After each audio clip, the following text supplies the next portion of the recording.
नमस्कार, मी संगीता. दिशाच रेसिपीमध्ये तुमचं मनापासून स्वागत. आज आपण इथं गरमागरम शेवग्याच्या शेंगांचं सूप करणार आहे. चला तर मग रेसिपीला सुरुवात करूया. मार्केटमधून शेवग्याच्या शेंगा आणलेल्या आहे. आता शेवग्याच्या शेंगा जास्तही मोठ्या घ्यायच्या नाही किंवा जाड घ्यायच्या नाही, अगदी कवळ्या अशा शेंगा घ्यायच्या आहे.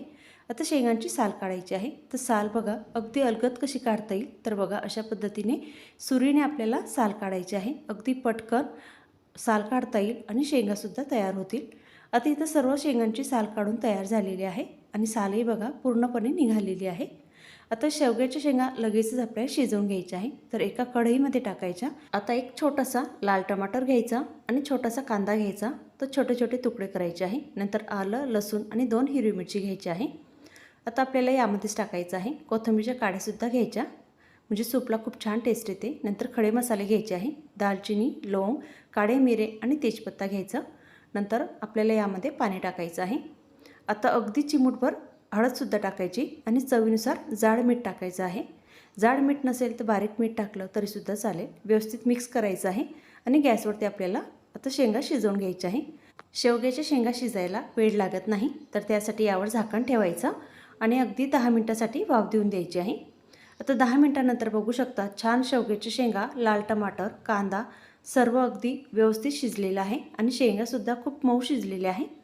आता इथं तुम्ही कुकरमध्ये सुद्धा शिजवून घेऊ शकतात. कुकरला 1 शिट्टी करून घ्यायची, पण शक्य असल्यास तुम्ही अशा पद्धतीने कढईमध्ये शिजवून घ्या, कारण वेळ लागत नाही. आता शिजून झालेलं आहे. गॅस बंद करायचा आणि आता आपल्याला हे थंड होऊ द्यायचं आहे. आता थंड झालेलं आहे. आता यामध्ये जे खडे मसाले टाकलेले होते, म्हणजेच तेजपत्ता, दालचिनी आणि हिरवी मिरची टाकलेली होती, ते सुद्धा काढून घ्यायचे आहे. आणि लवंग, मिरे शक्य असल्यास काढून घ्यायचे, म्हणजे जास्त सूप तिखट होणार नाही. आता थंड झालेलं आहे. मिक्सरच्या भांड्यामध्ये टाकायचं आणि अगदी थोडा वेळ मिक्सरला फिरवून घ्यायचं आहे. जास्त बारीक करायचं नाही, कारण की यामध्ये आपल्याला अजून साहित्य टाकायचं राहिलेलं आहे.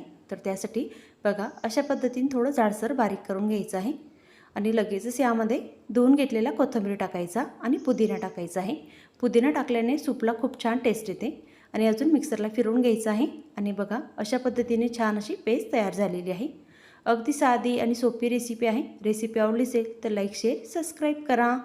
आणि आता बघा एका मोठ्या भांड्यावरती चाळणी ठेवायची आणि ही सर्व पेस्ट आपल्याला यावर टाकायची आहे आणि गाळून घ्यायची आहे. आता मिक्सरच्या भांड्यामध्ये थोडं पाणी टाकायचं आणि ते सुद्धा टाकायचं आहे, म्हणजे जो राहिलेला गर असेल तो पूर्ण भांड्यामध्ये पडेल. तर शेवग्याच्या शेंगा जेव्हा आपण खातो ना, तेव्हा जो उरलेला जो काड्या असतात ते असतं ना, फक्त तेवढाच भाग आपला सूपमध्ये सुद्धा फेकला जातो. आता सर्व गाळून झालेलं आहे. आता लगेचच आपल्याला हे राहिलेलं आहे ते टाकून द्यायचं आणि आता सूप आपल्याला रेडी करायचं आहे. तर बघा लगेचच गॅसवर ठेवायचं आहे. आता इथं यामध्ये आपल्याला मसाले अजून टाकायचे राहिलेले आहे. आता यामध्ये अर्धा चमचा जिरा पावडर, अर्धा चमचा चाट मसाला आणि थोडासा हिंग टाकायचा आहे. 1 चमचा गूळ टाकायचा आहे. गुळाऐवजी तुम्ही साखरसुद्धा टाकू शकतात, पण शक्य असल्यास गूळच टाका. आता हे व्यवस्थित मिक्स करायचं आहे. आता हे थोडं घट्ट वाटत आहे. आता यामध्ये थोडं गरम पाणी टाकायचं आणि नंतर यामध्ये काळं मीठ टाकायचं आहे. आता हे व्यवस्थित मिक्स करायचं आहे. आता यामध्ये थोडंसं बटर टाकायचं. बटर टाकायचं ऑप्शनल आहे. नाही टाकायचं असेल तर नाही टाकलं तरीसुद्धा चालेल, पण बटर टाकल्याने सूपला खूप छान टेस्ट येते, म्हणजे खूप भारी लागते. आता यामध्ये थोडं मीठ कमी वाटत होतं, तर मी अजून थोडंसं मीठ टाकलेलं आहे. पण लक्षात असू द्यायचं, आपण शेंगा शिजतानासुद्धा जाड मिठाचा वापर केलेला आहे. आता अगोदर टेस्ट करून बघायचं आणि नंतरच मीठ टाकायचं आहे. आता हे व्यवस्थित मिक्स करायचं आणि छान खडखडून उकळी येऊ द्यायची आहे. 5 मिनटं गॅसवरती अजून होऊ द्यायचं आहे आणि गरमागरम सर्व करायचं आहे.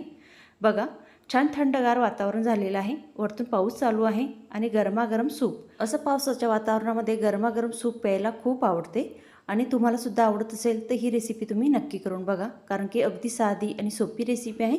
आणि रेसिपीसाठी काही खास टिप्स. पहिली टिप्स म्हणजे ही सूप करताना कुकरमध्ये न शिजवताच आपल्याला कढईमध्ये शिजवून घ्यायचं आहे, कारण शेंगा शिजायला वेळ लागत नाही. त्यासाठी कढईमध्ये शिजवून घ्यायच्या. गरमागरम पौष्टिक असं शेवग्याच्या शेंगाचं सूप तयार झालेलं आहे. रेसिपी आवडली असेल तर लाईक करा, शेअर करा आणि चॅनलला सबस्क्राईब करा. धन्यवाद.